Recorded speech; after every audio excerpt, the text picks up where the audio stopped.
वंदे वंदे। मां करणी के दरबार में हम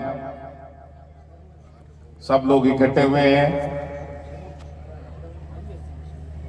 आज एक कल रात की एक दुखद घटना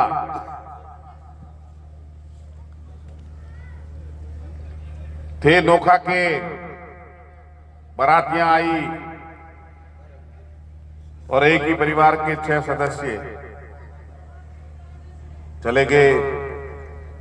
कुछ समय ऐसा आता है, वो बीकानेर के लिए काल का समय था।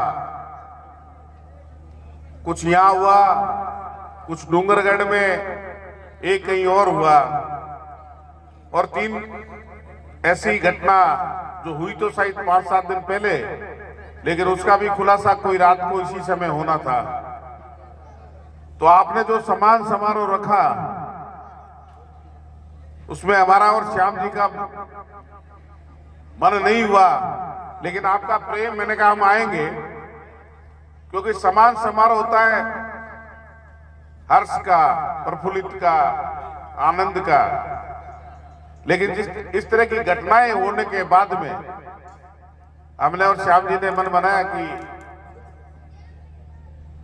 अपन माला नहीं पहनेंगे और नहीं ये पगड़ी की। अभी मैंने मना किया था, लेकिन कुछ लोगों ने कहा कि इसको तो आप पहन लो, कोई बात नहीं।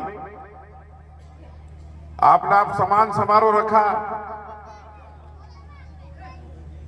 श्याम जी पधारे हुए हैं, सुमन जी के साथ माता जी की तबीयत खराब हो गई, कैलाश जी है, आस्करण जी हैं, सुरेंद्र जी हैं, सभी सम्मानित अतिथि, सबको प्रणाम करता हूं। सामने बैठे मेरे पिता तुल्य बुजुर्गों को नमस्कार, माताओं को प्रणाम, और नौजवान साथी उन सबको मैं नमस्कार करते हुए, ये भारतीय जनता पार्टी है। जनसंघ ने काम करना शुरू किया। 1952 का पहला चुनाव लड़ा। परिवार से हटकर कार्यकर्ताओं का मान और सम्मान करने वाली अगर विश्व में कोई पार्टी है तो भारतीय जनता पार्टी है। और भारतीय जनता पार्टी ने चाहे शहर अध्यक्ष हो और चाहे देहात अध्यक्ष हो, जो वर्षों से पार्टी में लगे हुए थे, पार्टी के लिए काम कर रहे थे, और कभी इन्होंने सोचा भी नहीं था कि इनको जिला अध्यक्ष भी बनाएंगे। इस बीकानेर शहर का, इस बीकानेर देहात का, कितना बड़ा बीकानेर जिला है, जहां 5-5 विधानसभा श्याम जी के अंडर में आती है। तो एक कार्यकर्ता का सम्मान ये भारतीय जनता पार्टी करती है, और ये कार्यकर्ता भी लगातार भारतीय जनता पार्टी से जुड़े हुए। आज भारतीय जनता पार्टी सदस्य की संख्या में हो, चाहे अन्य चीजों में हो, विश्व की नंबर 1 पार्टी हो गई है। जो पार्टी गरीब को गणेश मानकर सेवा भाव से काम करती है। कभी किसी ने सोचा नहीं था कि भारतीय जनता पार्टी में नरेंद्र मोदी जी और अमित शाह जी का एक कालखंड आएगा, और उस कालखंड में गरीब को गणेश मानकर अगर कोई योजना बनाएगा जो आम जनता को लाभान्वित करने वाली योजना है। उससे पहले सरकारें जितनी भी रही, उन सरकारों का उद्देश्य कुछ और होता था।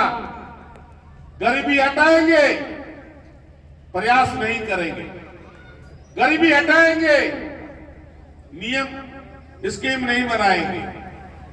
भारतीय जनता पार्टी की जब 2014 में नरेंद्र मोदी जी के नेतृत्व में सरकार बनी, सबसे पहले हम आप सब लोग कल्पना नहीं कर पा रहे, लेकिन जब मैं गांव में, ढाणी में जब कहीं जाकर बैठता हूं, तो मैं उनसे बात करता हूं और उनसे पूछता हूं, ये जो आपका पक्का मकान, ये किसने बनाया? कौन सी योजना में बना, तो अपने आप को बड़ा फक्र के साथ कहते हैं कि प्रधानमंत्री आवास योजना में मेरा मकान बना है, दीनदयाल योजना में मुझे लाइट मिली है, उज्ज्वला योजना में मुझे गैस कनेक्शन मिले हैं, शौचालय मुझे मिले हैं। ऐसी अनेकों योजनाएं जो भारतीय जनता पार्टी जब देश के प्रधानमंत्री नरेंद्र मोदी जी बने और लेकर आए, उन्होंने उस समय ये नहीं देखा कि ये कौन, किसने हमें वोट दिया और किसने हमें नहीं दिया। जो गरीब है उनको ऊपर लाने का काम ये भारतीय जनता पार्टी कर रही है, और भारतीय जनता पार्टी कर रही है तो देश आजाद होने के बाद में 1952 का और 57 का और 62 का चुनाव छोड़ दो, उसके बाद में लगातार तीसरी बार कोई प्रधानमंत्री नहीं बना है। ये आप लोगों की मेहनत ही है, आप लोगों का प्यार और प्रेम और आशीर्वाद है कि मोदी जी लगातार तीसरी बार देश के प्रधानमंत्री बने और आज देश की सेवा कर रहे हैं और ऐसी ऐसी योजनाएं लेके आ रहे हैं जो प्रत्येक आदमी जिससे लाभान्वित हो।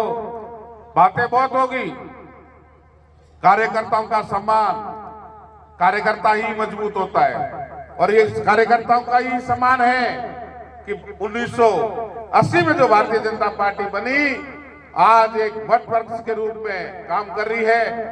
हम जब, मेरे कुछ लोग हैं बाहर रहते हैं विदेशों में, उनसे जब मैं पूछता हूं कि आप बताओ 2014 का भारत और 2014 के बाद का भारत, उसमें क्या महसूस करते हो?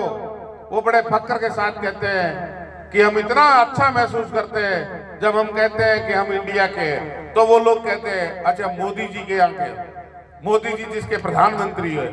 तो ये हमारे लिए कितने गर्व की बात है कि वहां के लोग इस बात को मानते हैं कि आपका प्रधानमंत्री देश के लिए जीता है, जनता के लिए जीता है और कार्यकर्ताओं के लिए जीता है। मैं यही कहना चाहूंगा। आपके बीच में जो आज आपने सम्मान समारोह रखा है श्याम जी का, श्याम जी भी आपके लिए जिएंगे, आपके लिए काम करेंगे। बहुत बहुत शुभकामनाएं, धन्यवाद।